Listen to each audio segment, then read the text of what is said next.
Manifestation des partisans de l'opposant Jean Ping au Gabon. Elle a été dispersée par les forces de police.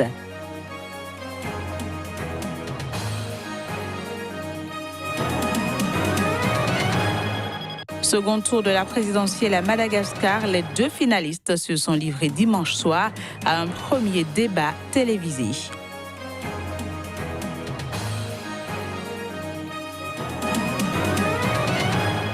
Puis nomination de Manzoua Véronique à la tête de la Société camerounaise de dépôt pétrolier. Le point de la cérémonie avec Narcissoum.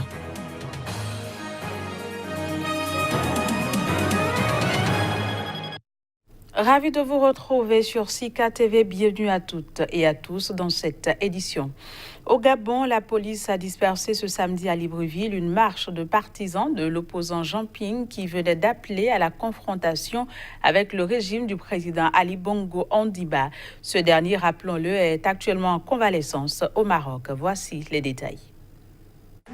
Des partisans de l'opposant gabonais Jean Ping ont manifesté à Libreville ce week-end. La marche faisait suite à l'appel de l'opposant à la confrontation avec le régime du président Ali Bongo Ondimba, actuellement en convalescence au Maroc. Elle a été dispersée par les forces de police gabonaises. Des dizaines de policiers anti-émeutes ont utilisé du gaz lacrymogène pour disperser environ 500 personnes qui venaient d'assister à l'un des rares meetings de Jean Ping depuis sa défaite à la présidentielle de 2016 face à Ali Bongo Ondimba, qu'il ne reconnaît pas jusqu'ici. La police a également procédé à quelques arrestations. La marche des partisans de Jean Ping, improvisée après le meeting et à laquelle il a participé, était la première manifestation importante de l'opposition depuis l'absence le 24 octobre du président Ali Bongo, qui a été victime d'un accident vasculaire cérébral alors qu'il se trouvait en Arabie Saoudite. Après plus d'un mois d'hospitalisation à Riyad, le chef de l'État gabonais a été transféré à Rabat où il poursuit sa convalescence et sa rééducation. En dépit de son absence, l'opposition gabonaise divisée n'est pas parvenue à tirer profit de la situation et à mobiliser ses partisans.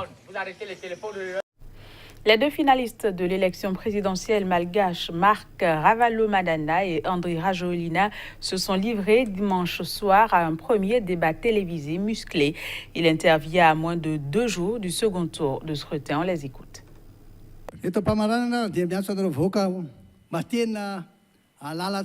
Je voudrais inviter le peuple malgache à reconnaître que cette élection de mercredi est importante pour notre pays. Ça fait 9 ans qu'on prépare ça. Je ne travaille pas pour moi-même, pour m'enrichir, mais je travaillerai et ferai tout pour faire de Madagascar un pays développé.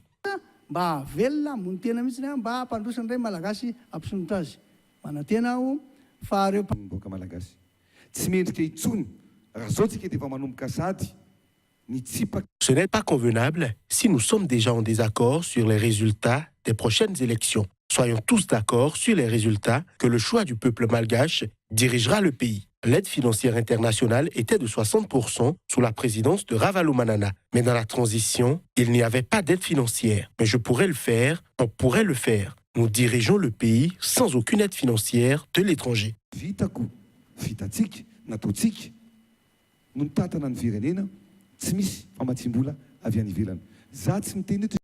À moins d'une semaine des élections en République démocratique du Congo, Martin Fayulu, le candidat de la coalition Lamuka, a appelé ses partisans à ne pas boycotter le scrutin.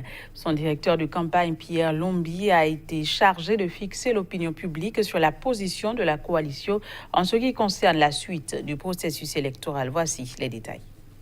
Martin Fayulu, l'un des deux principaux candidats de l'opposition en République démocratique du Congo, a prévenu qu'il refusait tout report de l'élection présidentielle prévue le 23 décembre prochain. Il a également accepté sous condition une procédure de vote qu'il refusait jusqu'à présent. Martin Fayulu et sa coalition politique Lamuka sont opposés au vote électronique, notamment avec l'usage de la machine à voter que la CENI s'obstine à imposer en l'absence de tout consensus. Ces machines peuvent servir pour d'autres tâches telles l'impression des bulletins de vote, a déclaré le directeur de campagne de Martin Fayulu lors d'un point de presse. Seul le résultat issu du comptage manuel des bulletins déposés dans les urnes, en outre validé par les témoins des partis politiques et les observateurs indépendants, devront être pris en compte, a-t-il ajouté.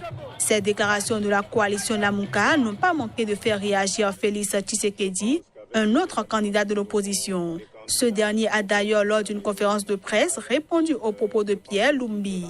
Je voudrais bien que Martin Fayulu réponde à la question de savoir qu'est-ce que lui a accepté alors du pouvoir pour aller dans un tel scénario.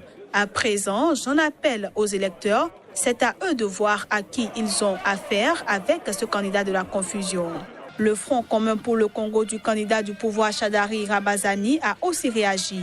Que Lamuka parle de non-respect des élections, d'aller aux élections avec la machine à voter finalement, je crois que c'est l'expression de désarroi de quelqu'un qui n'a pas de prise sur la réalité des choses et du processus électoral, a déclaré André Alain Atundu, porte-parole de la majorité présidentielle et chargé de la communication du Front commun pour le Congo.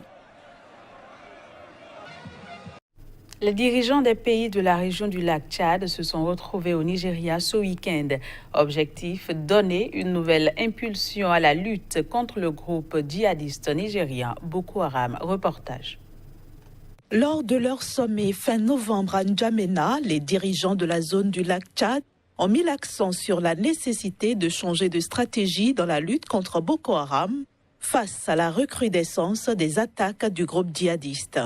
Et c'est dans cette optique qu'ils se sont retrouvés ce week-end au Nigeria. La réunion d'aujourd'hui est la continuation de nos efforts conjoints pour faire face aux défis majeurs en matière de sécurité dans notre sous-région.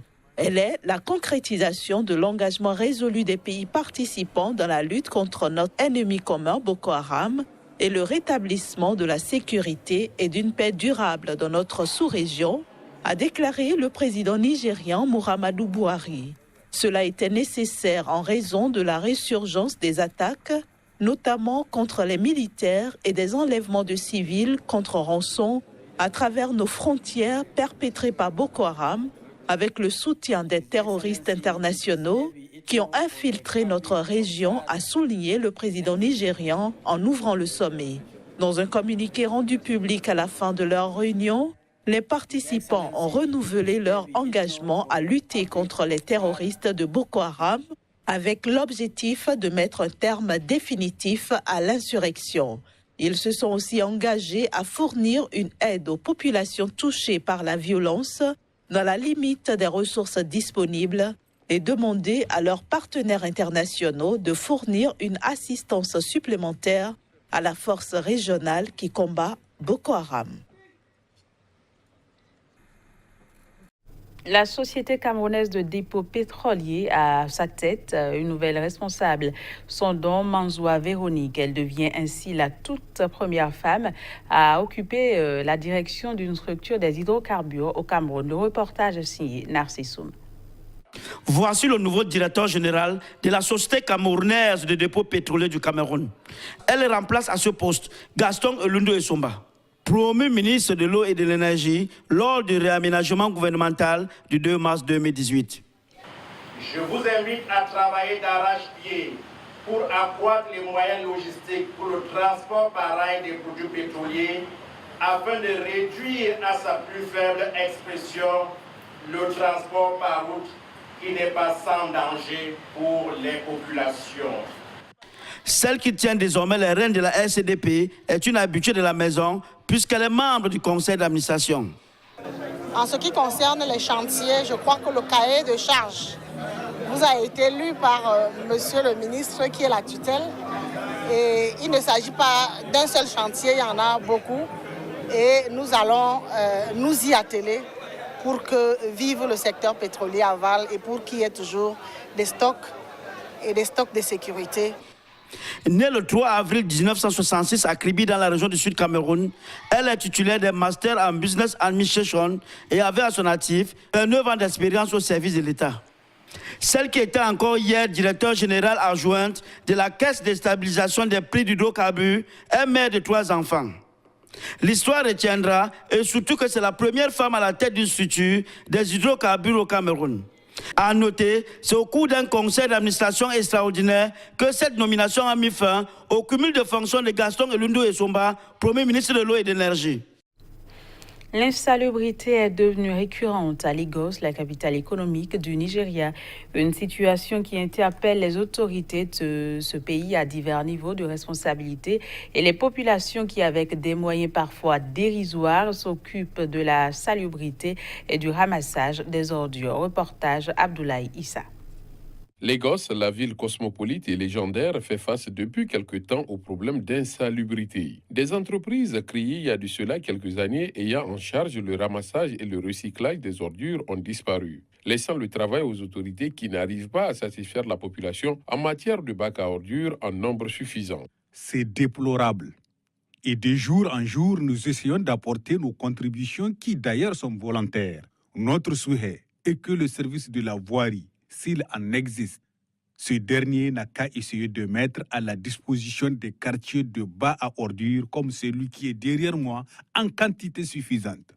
Nous souffrons réellement. Soucieux de la protection de l'environnement, des leaders issus de plusieurs organisations de la place ont sollicité les autorités en vue de la libéralisation du secteur de ramassage d'ordures. La libéralisation du secteur suscite l'implication du pouvoir public qui devrait soutenir de pareilles initiatives. Il y a des quartiers où le climat est invivable. La belle prévue, ceci se déroule en plein milieu de Lagos. Le service de la voirie est irrégulier dans le cadre du ramassage des ordures. Et vous savez, le gouverneur en place est partant. Tout est dit. Folle, extrême, Lagos avale ses visiteurs, étourdis par ces contrastes. D'un côté, l'enfer urbain, une ville qui s'étale en bord de mer, étouffante, polluée et embouteillée avec une population estimée à plus de 15 millions d'habitants. Lagos est devenu ces dernières années un nouvel objet de curiosité pour des architectes et urbanistes occidentaux. Selon certains, derrière son désordre apparent, elle serait une ville modèle, voire futuriste, qui se construit à partir du chaos urbain. Puis le chef d'État soudanais s'est rendu ce dimanche à Damas où il a rencontré son homologue syrien Bachar al-Assad. Cette brève visite d'Omar el-Béchir en Syrie est la deuxième du genre dans la région malgré le mandat d'arrêt international contre lui. Les précisions. Le président soudanais Omar el-Béchir a effectué une brève visite ce dimanche à Damas où il a rencontré son homologue syrien Bachar al-Assad. C'est la première visite d'Omar el-Béchir en Syrie depuis le déclenchement de la révolte en 2011. Et selon la présidence syrienne, le président Bachar al-Assad s'est félicité de cette visite qui va, selon lui, impulser une reprise des relations entre les deux pays comme elles étaient avant la guerre. Le président soudanais Omar el-Béchir a pour sa part affirmé que la Syrie, un pays en confrontation avec Israël, ne doit pas être affaiblie. Il a en outre espérer un retour rapide de la Syrie sur la scène internationale, loin de toute intervention étrangère dans ses affaires. Lors de leur entretien, les deux hommes ont plaidé pour de nouvelles approches dans les relations inter-arabes fondées sur le respect de la souveraineté des pays et la non-ingérence dans leurs affaires intérieures. Il faut dire que cette brève visite est la deuxième du genre dans la région malgré le mandat d'arrêt international contre le chef de l'État soudanais. La Cour pénale internationale a en effet émis un mandat d'arrêt contre lui pour génocide, crime de guerre et crime contre l'humanité. Voilà, c'est la fin de ce journal que j'ai eu du plaisir à vous présenter. Merci de l'avoir suivi. À demain.